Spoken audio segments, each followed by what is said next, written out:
ان الحمد للہ والصلاۃ والسلام علی رسول اللہ اما بعد۔ محترم ناظرین اور معزز سامعین، اصلاح میڈیا کے پلیٹ فارم سے بندہ نچیز حافظ ابو یحییٰ ایک نیا پروگرام ہفتہ وار محاسبہ لے کر حاضر ہوا ہے۔ محاسبہ حساب کتاب کو کہتے ہیں، سوال جواب کو بھی کہتے ہیں، پوچھ گچھ کو بھی کہتے ہیں۔ تو اس محاسبہ پروگرام میں ہم کچھ لوگوں سے سوال کیا کریں گے کہ انہوں نے یہ بات کیوں کی ہے اور کس بنا پر کی ہے۔ بہت سے ایسے لوگ ہیں ابھی جو لوگوں کو الجھن میں مبتلا کر رہے ہیں، صحیح راستے سے ہٹا کر ان کو گمراہی کے راستے کی طرف لے جانے کی کوشش میں ہیں۔ تو ہم انشاءاللہ ان کا محاسبہ کرتے رہیں گے اور لوگوں پر ان کی حقیقت واضح کرتے رہیں گے انشاءاللہ۔ آج جن چند لوگوں کا ہم نے محاسبہ کرنا ہے ان میں سے سر فہرست مرزا انجینئر محمد علی صاحب ہیں، جو جہلم میں اپنا ایک نیٹ ورک چلا رہے ہیں۔ اکثر احباب ان سے واقف ہیں، اور وہ پہلے تو صرف چند ایک صحابہ کرام کے بارے میں ظاہر کرتے تھے کہ انہیں کوئی مسئلہ ہے، لیکن ہم شروع سے کہتے چلے آئے ہیں کہ وہ رافضیت کی طرف بڑھتے چلے جا رہے ہیں اور ایک دن کھل کر رافضیت کا پرچار کریں گے، اور وہ دن اب آ چکے ہیں۔ آج ہم انشاءاللہ آپ کو بتائیں گے کہ وہ کھل کر رافضیت کی باتیں کرنا شروع ہو گئے ہیں، اور ابو بکر و عمر عثمان رضی اللہ عنہم پر بھی کھل کر طعن و تشنیع کرنا شروع ہو گئے ہیں۔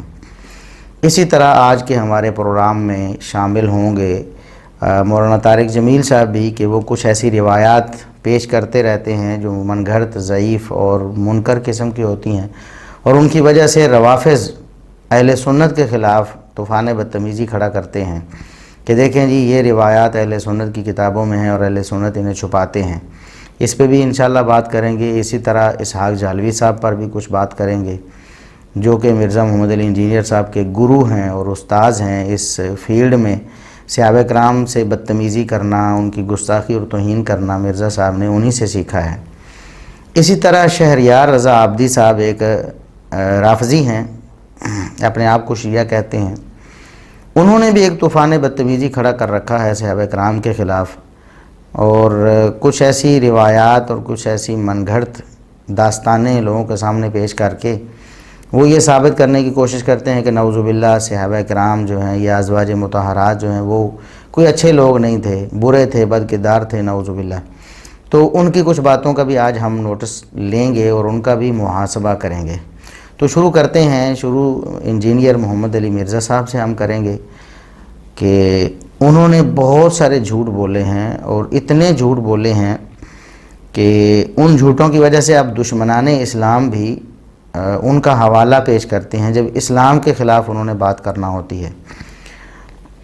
سب سے پہلے تو ان کا ایک لیکچر تھا جو ایک رافضی ویب سائٹ پر اپلوڈ کیا گیا تھا، اور رافضیوں نے اس کو پروموٹ کیا ہوا تھا، اور کچھ ساتھیوں نے مجھے بھیجا تھا کہ اس کا آپ جائزہ لیں۔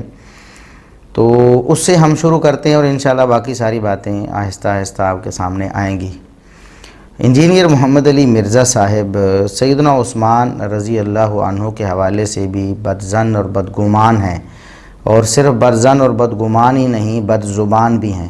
سیدنا عثمان بن عفان رضی اللہ عنہ جلیل القدر صحابی ہیں، اسلام کے تیسرے خلیفہ راشد ہیں، نبی کریم صلی اللہ علیہ وسلم کے بڑے پیارے اور بڑے محترم، آپ صلی اللہ علیہ وسلم کے دوہرے داماد ہیں۔ ان کے خلاف بھی ان کی بدزبانی بہت دفعہ ہم دنیا کے سامنے پیش کر چکے ہیں۔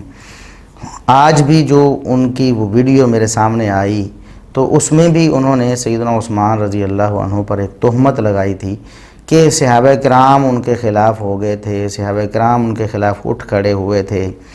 چنانچہ مرزا صاحب سے سوال ہوا کہ کیا سیدنا عثمان رضی اللہ عنہ کے قاتلین میں صحابہ کرام بھی شامل تھے؟ تو جواب دیتے ہوئے انہوں نے کیا کہا وہ ہم آپ کو سناتے ہیں۔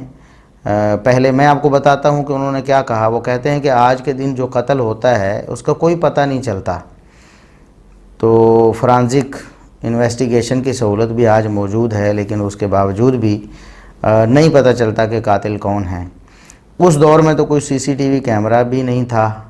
ہم صرف یہ کہہ سکتے ہیں کہ مخالفین عثمان میں صحابہ کرام تھے۔ ان میں سے ٹاپ آف دا لسٹ سیدہ عائشہ رضی اللہ عنہا تھیں، یہ بات انہوں نے کی، اور آگے انہوں نے کہا کہ محمد بن ابی بکر تھے، عمار بن یاسر تھے، اور باقی اصحاب تھے، اصحاب شجرہ بھی تھے جنہیں عثمان رضی اللہ عنہ سے اختلاف رائے ہوا تھا۔ البتہ وہ کہتے ہیں کہ قتل کرنے والوں میں ان کا شامل ہونا ثابت نہیں۔ کیا حضرت عثمان رضی اللہ عنہ کے قاتلوں میں صحابہ کرام بھی شامل تھے؟ سر آج کے دن جو قتل ہوتا ہے اس کی کوئی پتہ نہیں چلتا، فورینزک اتنی انویسٹیگیشن ہونے کے باوجود، اس زمانے میں نہ کوئی سی سی ٹی وی کیمرہ تھا، صرف ہم یہ کہہ دیتے ہیں کہ مخالفین عثمان میں صحابہ کرام تھے، ان میں ٹاپ آف دا لسٹ سیدہ عائشہ تھی رضی اللہ تعالیٰ عنہ، عمار بن یاسر تھے، محمد بن ابی بکر تھے حضرت ابو بکر کے بیٹے، اور باقی اصحاب بھی تھے، اصحاب شجرہ بھی تھے جن کو اختلاف رائے ہوا تھا، قتل کرنے میں ان کا شامل ہونا کوئی ثابت نہیں۔ تو یہ ہم آگے جا کر بتاتے ہیں کہ الحمدللہ ہماری کرامت ہے، یہ ہماری محنت کا نتیجہ ہے کہ آج مرزا صاحب اتنا بیک فٹ پہ آنے پر مجبور ہو گئے ہیں کہ قاتلین عثمان میں صحابہ کرام کا شامل ہونا اس سے انہوں نے انکار کر دیا ہے۔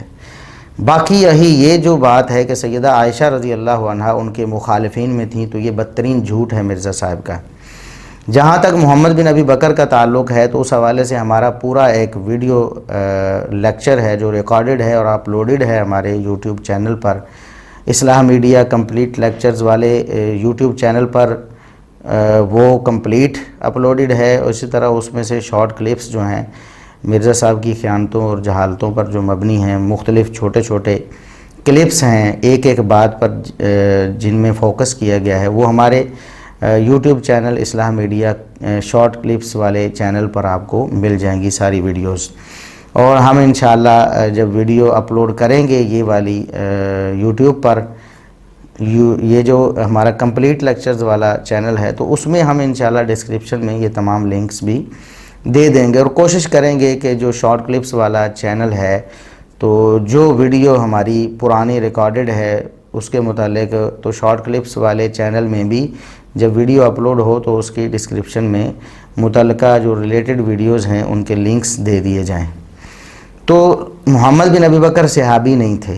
محمد بن ابی بکر کے بارے میں ہم تفصیلاً ریکارڈ کروا چکے ہیں کہ وہ سیدنا عثمان رضی اللہ عنہ کے قاتلوں میں شامل تھے، اگرچہ بالفعل یعنی ہاتھ سے جا کر حملہ نہیں کیا، لیکن حملہ آوروں کو اکسانے والے اور لے کر آنے والے، ساری بغاوت کو بھڑکانے والے اس محمد بن ابی بکر ان لوگوں میں شامل ہیں، اور اسی لیے سیدہ عائشہ صدیقہ رضی اللہ عنہا تو انہیں بد دعائیں دیا کرتی، حالانکہ ان کے بھائی تھے محمد بن ابی بکر، لیکن سیدنا عثمان رضی اللہ عنہ کی شہادت میں ان کا ملوث ہونا، اس وجہ سے وہ انہیں بد دعائیں دیتی تھیں کہ اللہ رب العزت اسے تباہ و برباد کرے، اس سے بدلہ لے کہ اس نے عثمان رضی اللہ عنہ کو ظلماً شہید کرنے میں کردار ادا کیا ہے۔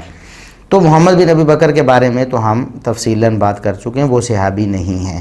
باقی سیدہ عائشہ رضی اللہ عنہا پر یہ تہمت ہے اور یہ جھوٹ ہے، مرزا صاحب تا قیامت اس کا کوئی صحیح الاسناد حوالہ نہیں پیش کر سکتے کہ سیدنا عثمان رضی اللہ عنہ کا گھر گھیرنے والے جو تھے یا آپ کو شہید کرنے والے تھے ان میں سیدہ عائشہ رضی اللہ عنہا شامل تھیں، یا شہید کرنے والوں میں تو نہیں وہ کہتے ہیں، لیکن مخالفین میں یعنی اس معاملے کو بھڑکانے والے، یعنی یہ کہنے والے کہ سیدنا عثمان رضی اللہ عنہ غلط طریقے سے امور خلافت چلا رہے ہیں یا انہیں خلافت سے دستبردار ہو جانا چاہیے، وہ خلافت کے اہل نہیں ہیں، ان سارے معاملات میں قطعاً سیدہ عائشہ رضی اللہ عنہا نہیں تھیں۔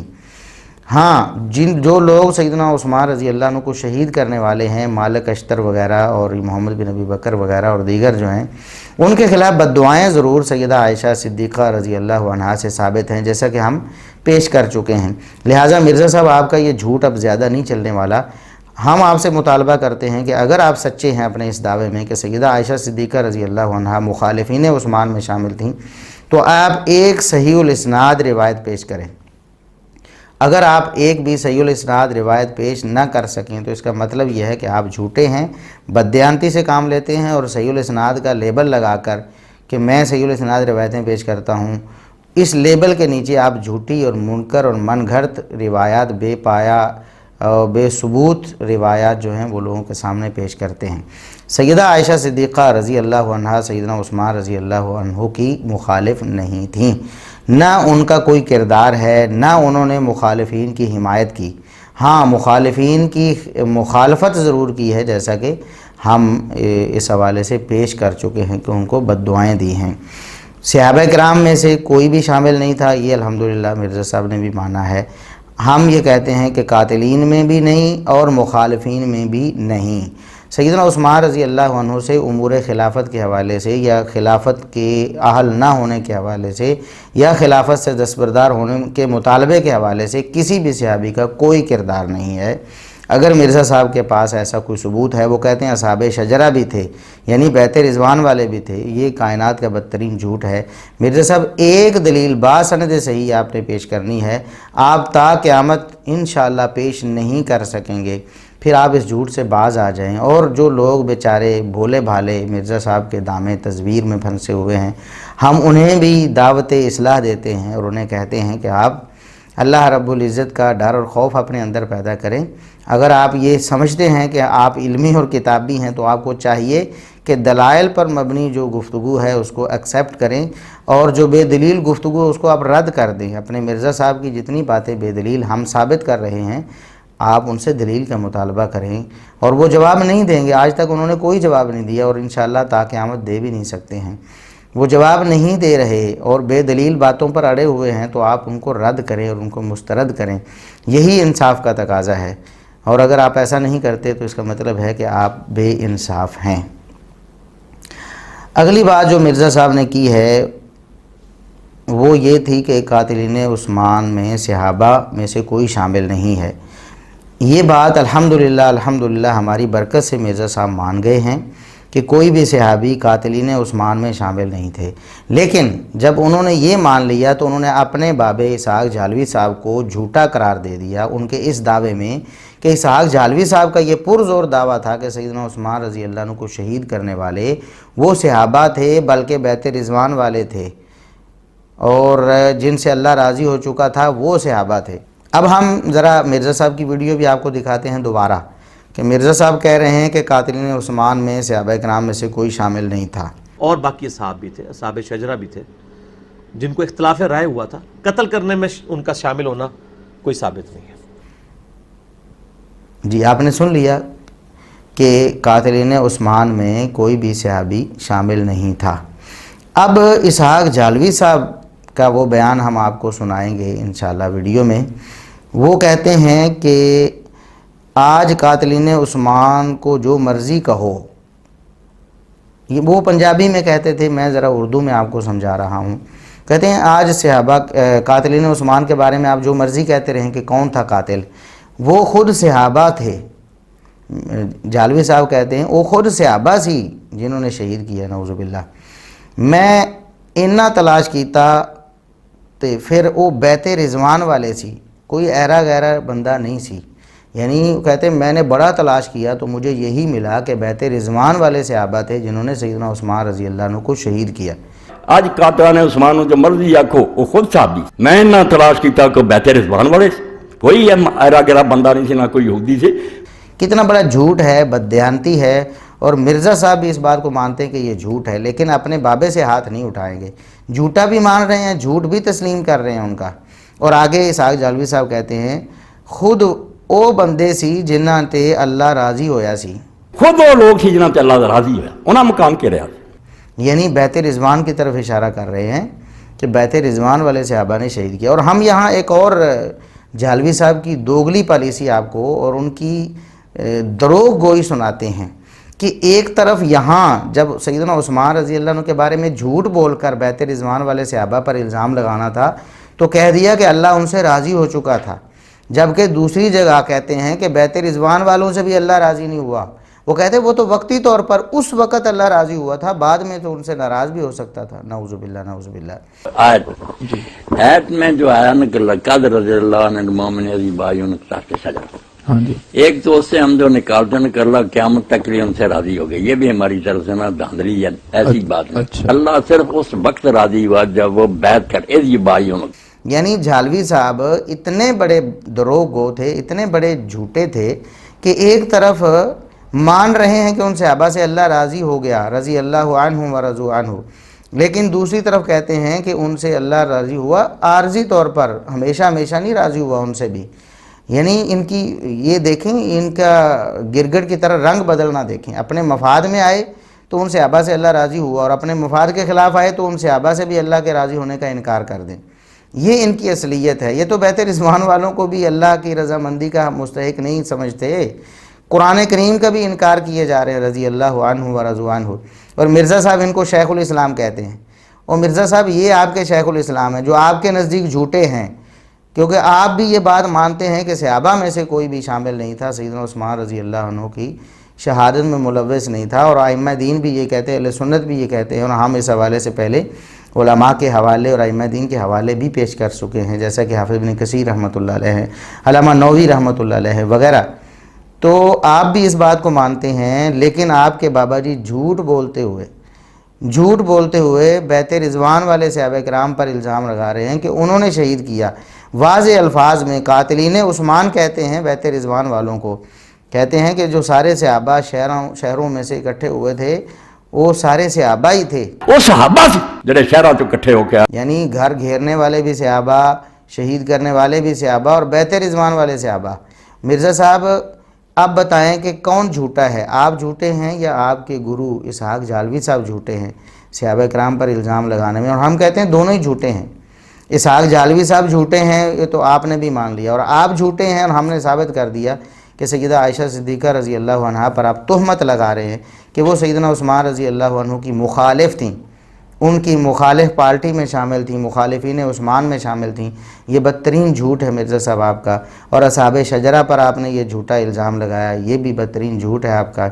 تو آپ خود ہی یہ فیصلہ کر لیں مرزا صاحب کہ آپ کے بابا جی بھی جھوٹ بول رہے ہیں اور آپ بھی جھوٹ بول رہے ہیں۔ اللہ کے لیے آپ صحابہ کرام کی عداوت چھوڑ دیں، ورنہ آپ کا انجام بھی اسی طرح ہونے والا ہے جو اسحاق جھالوی صاحب کا ہوا۔ دنیا سے چلے گئے صحابہ کرام کا بغض لے کر، وہ کہتے تھے کہ چند صحابہ سے اللہ راضی ہوا، اور آج آپ انہیں شیخ الاسلام کہتے ہیں۔ یہ تو رافضیت ہے نا، اور رافضی کو آپ شیخ الاسلام کہہ رہے ہیں، اور آپ خود رافضیت کی راہ پر گامزن ہیں، بلکہ تقریباً رافضی ہو چکے ہیں، جیسا کہ ہم آگے آپ کو بتانے والے ہیں کہ آپ نے پوری کی پوری رافضیت جو ہے وہ بولنا شروع کر دی ہے۔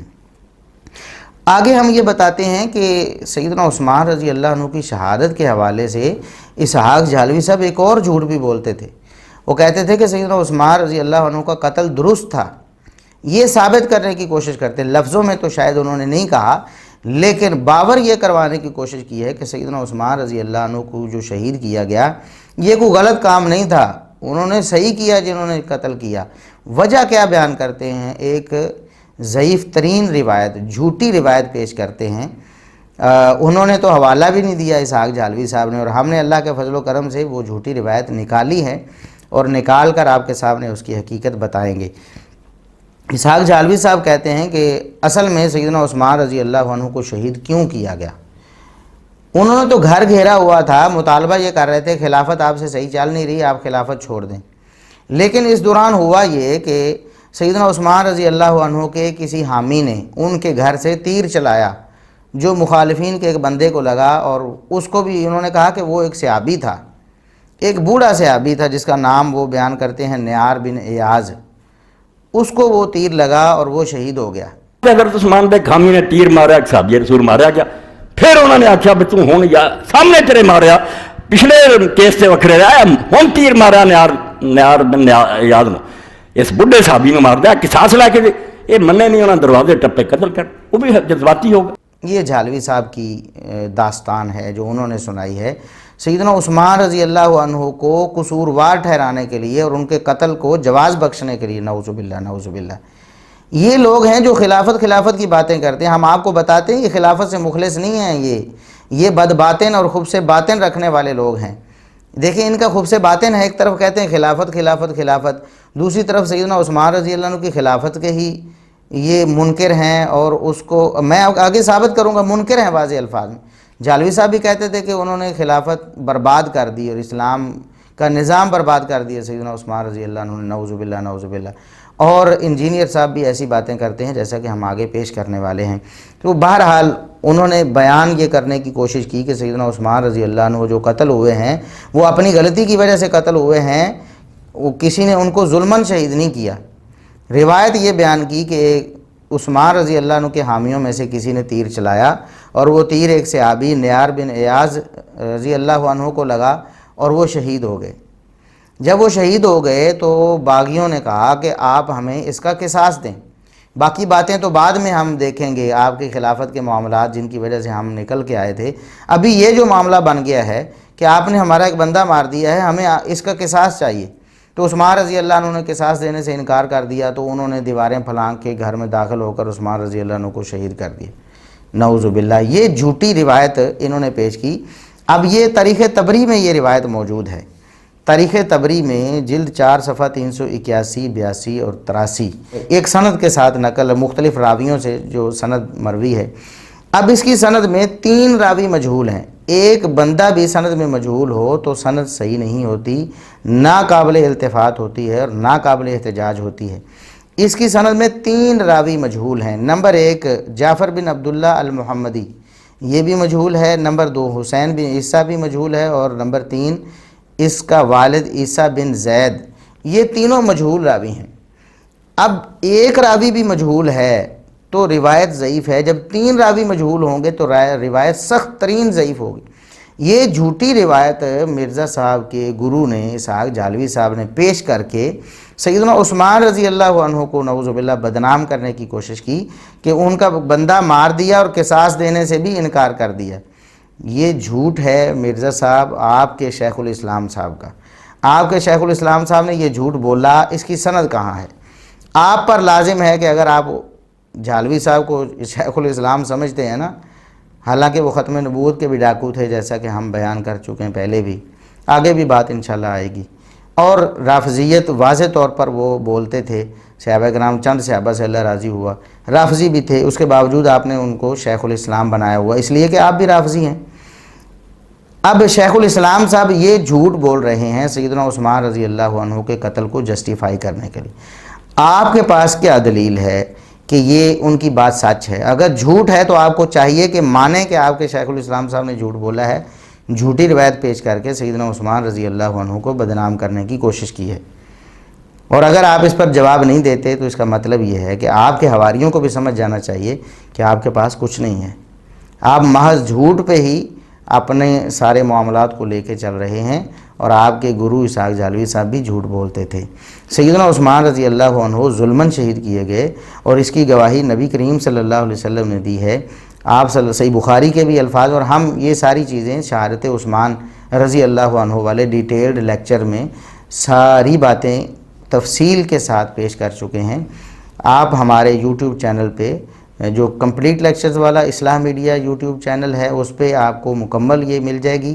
اور شارٹ کلپس والے میں چھوٹے چھوٹے کلپس کی صورت میں سیدنا عثمان رضی اللہ عنہ کی شہادت کے حوالے سے نبی کریم صلی اللہ علیہ وسلم کی بشارتیں اور آپ صلی اللہ علیہ وسلم کی پیش گوئیاں وہاں موجود ہیں. ویسے تو آپ کو بڑا مرزا صاحب بھی کہتے ہیں نبی پاک صلی اللہ علیہ وسلم کی یہ پیش گوئی تھی، تو سیدنا عثمان رضی اللہ عنہ کی شہادت کے حوالے سے جو پیش گوئیاں تھیں آپ صلی اللہ علیہ وسلم، مسند احمد کی صحیح حدیث ہے، آپ صلی اللہ علیہ وسلم نے فرمایا عثمان آپ کو منافق یہ مطالبہ کریں گے آپ سے کہ آپ خلافت سے دستبردار ہو جائیں. آپ نے خلافت سے دستبردار نہیں ہونا، یہاں تک کہ شہادت کو قبول کر لینا ہے، شہید ہو جانا ہے، میرے پاس آ جانا ہے، لیکن خلافت نہیں چھوڑنی. اس کا مطلب یہ ہے کہ سیدنا عثمان رضی اللہ عنہ بالکل حق پہ تھے، ان کی خلافت بالکل برحق تھی، بالکل درست تھی. 16 آنے کوئی اس میں غلطی اور کوئی اس میں کوتاہی نہیں تھی. ہاں جن لوگوں نے کہا کہ خلافت کے اہل نہیں ہیں، خلافت چھوڑ دیں، وہ منافق ہیں. نبی کریم صلی اللہ علیہ وسلم کی زبانی وہ منافق تو تھے ہی، آج بھی ایسے منافق موجود ہیں جو سیدنا عثمان رضی اللہ عنہ کی خلافت پر طعن کرتے ہیں اور یہ ثابت کرنے کی اور باور کروانے کی کوشش کرتے ہیں کہ سیدنا عثمان رضی اللہ عنہ خلافت کے اہل نہیں تھے یا ان کی خلافت ہونی ہی نہیں چاہیے تھی. جیسا کہ آگے ہم بیان کرنے والے ہیں. مرزا جہلمی صاحب بھی انہی لوگوں میں سے ہیں جو کہتے ہیں کہ سیدنا عثمان رضی اللہ عنہ کو خلیفہ نہیں بننا چاہیے تھا، لوگوں کو بھی، صحابہ کو بھی انہیں خلیفہ نہیں بنانا چاہیے تھا. اور یہ باتیں آپ کے لیے حیران کن ہوں گی. آج ہم آپ کو انشاءاللہ ساری باتیں سناتے ہیں اور بتاتے ہیں کہ مرزا صاحب نے کیا کیا کہا ہوا ہے. مرزا صاحب نے خلفائے راشدین پر بھی تبرہ کر دیا ہے، خلفائے راشدین پر بھی طعن و تشنیع کر دی اور ہر درجہ گستاخی اور توہین کر دی ان کی. سیدنا ابو بکر، سیدنا عمر، سیدنا عثمان رضی اللہ عنہم، ان تینوں کی بھی، اور طلحہ و زبیر، عبد الرحمن بن عوف اور سعد بن ابی وقاص رضی اللہ عنہم، ان سب کی بھی توہین اور گستاخی کی ہے. ہم آگے یہ ساری چیزیں آپ کے سامنے ثابت کرنے والے ہیں. لہٰذا مرزا صاحب کے جو حواری ہیں، جو ان کے فینز ہیں، جو ان کے فالورز ہیں، ان کو اللہ کے لیے تھوڑا سا سوچنا چاہیے. اگر وہ آپ کو اپنے آپ کو سنی ابھی تک سمجھتے ہیں تو اس کا مطلب ہے کہ ان کے اندر تھوڑی سی غیرت موجود ہے. صحابہ کرام کے حوالے سے تھوڑا سا غور کریں کہ یہ ساری بد تہذیبی ہے، بدتمیزی ہے، گستاخی اور توہین ہے صحابہ کرام کی، یہ کیسے برداشت کر رہے ہیں. بہت سے ایسے لوگ ہیں اللہ کے فضل و کرم سے جنہیں ہماری وجہ سے اللہ نے ہدایت بخشی ہے. ہمارے کلپس کی وجہ سے روز بروز بہت سے لوگ، بے شمار لوگ ایسے ہیں جو ہدایت پا چکے ہیں. وہ بتاتے ہیں کہ واقعی ہمیں یہ باتیں کھٹکتی تھی لیکن اندھی تقلید ہم کر رہے تھے. تو اب اللہ نے ہدایت دی ہے تو ہم یہ اس بات کا اعلان کرتے ہیں کہ واقعی مرزا جیلمی صاحب نے ہمارے دلوں میں صحابہ کرام کی دشمنی کوٹ کوٹ کر بھر دی تھی. تو یہ بدتمیزی بھی کرتے ہیں صحابہ کرام سے، گستاخی اور توہین بھی کرتے ہیں. اب یہ دیکھیں، سوال ہوا مرزا صاحب سے کہ کیا کسی بھی انصاری صحابی کو خلافت راشدہ میں کوئی بڑا عہدہ ملا تھا؟ سوال ہوا. جواب دیتے ہیں مرزا صاحب، ہاں جی، حضرت علی کی خلافت میں. اور آگے کہتے ہیں سر، اور بڑی یعنی انتہائی طعن کے انداز میں، بڑی شرارت کے ساتھ ان کے آپ تیور جب ویڈیو میں ملاحظہ فرمائیں گے تو آپ کو پتہ چلے گا کس انداز میں انہوں نے کہا ہے خلافت راشدہ میں سے صرف سیدنا علی کی خلافت میں انصاری صحابہ کو بڑا عہدہ ملا. اور آگے کہتے ہیں یہی تو فرق ہے، یہی تو فرق ہے. کیا کسی بھی انصاری صحابی کو خلافت راشدہ میں کوئی بڑا عہدہ ملا تھا؟ ہاں جی، حضرت علی کی خلافت. سر یہی تو فرق ہے. اب یہاں ٹھہر کر ہم ذرا مرزا صاحب کے حواریوں سے پوچھتے ہیں اور مرزا صاحب سے بھی پوچھتے ہیں کہ کون سا فرق آپ بتانا چاہتے ہیں. ابو بکر و عمر و عثمان رضی اللہ عنہم اور علی رضی اللہ عنہ کے درمیان فرق بتانا چاہتے ہیں نا آپ. اور یہ گستاخی اور توہین ہے. اس کا مطلب کیا ہے کہ انصار کو حق نہیں دیا ابو بکر و عمر و عثمان نے اور علی رضی اللہ عنہ نے دے دیا. یہی بتانا چاہتے ہیں نا آپ کہ یہی تو فرق ہے. مرزا صاحب یہی رافضیت ہے. ابو بکر و عمر و عثمان رضی اللہ عنہم کو اپنی خلافت میں غلط قرار دینا کہ انہوں نے غلطی کی، انہوں نے کوتاہی کی ہے، انصار کے حق میں انہیں عہدہ نہ دے کر اور علی رضی اللہ عنہ نے عہدہ دے کر ان کا حق پورا کر دیا ہے. یہی ابو بکر و عمر و عثمان رضی اللہ عنہم پر تبرہ ہے. اور آپ اسی پر بس نہیں کیے، یہ تو اشارے کنائے پہ آپ کام کر رہے ہیں نا، اشارے کنائے پہ. یہی اشارے کنائے پہ روافظ ایسے ہی تقیہ بازی کرتے ہیں اور آہستہ آہستہ کھل بھی جاتے ہیں. جیسے اسحاق جھالوی صاحب آخری عمر میں کھل گئے تھے، آپ بھی کھلتے چلے جا رہے ہیں. آگے آپ نے کیا کہا؟ ہم سامعین کو کہتے ہیں کہ ذرا غور سے دل تھام کے آپ بیٹھیں اور ہماری بات سنیں. مرزا صاحب کے جو موتا کے دین ہیں ہم ان کو بھی دعوت فکر بار بار دے رہے ہیں کہ انتہائی توجہ سے اور ٹھنڈے دل سے تعصب کی پٹی ہٹا کر اللہ رب العزت سے دعا کر کے میں حق حاصل کرنا چاہتا ہوں، پھر ہماری باتوں پر غور کریں. مرزا صاحب نے ابو بکر و عمر و عثمان رضی اللہ عنہم پر بھی طعن و تشنیع کے وار کیے ہیں. کیا کہتے ہیں؟ کہتے ہیں کہ ہاں جی، حضرت علی کی خلافت میں سر یہی تو فرق ہے. ابو بکر و عمر و عثمان اور علی رضی اللہ عنہ میں یہی تو فرق ہے کہ ایک نے انصار کا حق ادا کیا اور باقی تین نے حق تلفی کی. نعوذ باللہ، نعوذ باللہ، نعوذ باللہ. آگے کیا کہتے ہیں اسی سیکوینس میں؟ آپ سنیں تو صحیح. آگے وہ کہتے کہ اور اب خود اندازہ لگائیں کہ کتنی بڑی گستاخی اور توہین کر رہے ہیں. کہتے ہیں بخاری مسلم میں حدیث ہے، اے انصار میں تمہارے گھروں میں فتنوں کو اس طرح اترتے دیکھ رہا ہوں جس طرح بارش کے قطرے ہیں. میرے بعد تم پر دوسرے لوگوں کو ترجیح دی جائے گی. صبر کرنا یہاں تک کہ حوض کوثر پر مجھے آ کر ملنا. آگے کہتے ہیں حوض کوثر پر کیا ملنا ہے؟ وہاں کوئی مٹھائی ملے گی؟ کہتے ہیں حوض کوثر پر سے آپ انصار کو جو کہا گیا نا کہ تمہارے اوپر لوگوں کو ترجیح دی جائے گی، تم نے صبر کرنا ہے اور مجھے آ کر حوض کوثر پر ملنا ہے. حوض کوثر پر کیا ہوگا جب انصار جائیں گے حوض کوثر پر نبی کریم صلی اللہ علیہ وسلم کے پاس اور ان کی حق تلفی ہوئی ہوگی، ان پر دوسرے لوگوں کو ترجیح دی گئی ہوگی، تو اس وقت پھر کیا ہوگا؟ کہتے ہیں سحقن سحقن لمن غیر بعدی، ان پر پھٹکار ہو جنہوں نے میرے بعد میرے دین کو بدل دیا. انصار کی قربانیاں تھیں، انصار کی وجہ سے مسلمانوں کو فائدہ ہوا تھا، لیکن بعد میں ترجیح دوسروں کو دی گئی. بخاری مسلم میں حدیث ہے، انصار میں تمہارے گھروں میں فتنوں کو اس طرح اترتے ہوئے دیکھ رہا ہوں جیسے بارش کے قطرے. میرے بعد تم پہ دوسرے لوگوں کو ترجیح دی جائے گی. صبر کرنا یہاں تک کہ حوض کوثر پہ مجھے آ کے ملنا. حوض کوثر پہ کیا ملنا؟ وہاں مٹھائی ملے گی. سحقن سحقن لمن غیر بعدی، ان پر پھٹکار ہو جنہوں نے میرے بعد میرے دین کو بدل دیا. انصار کی قربانیاں تھیں، انصار کی وجہ سے مسلمانوں کو غلبہ ہوا تھا، لیکن بعد میں ترجیح.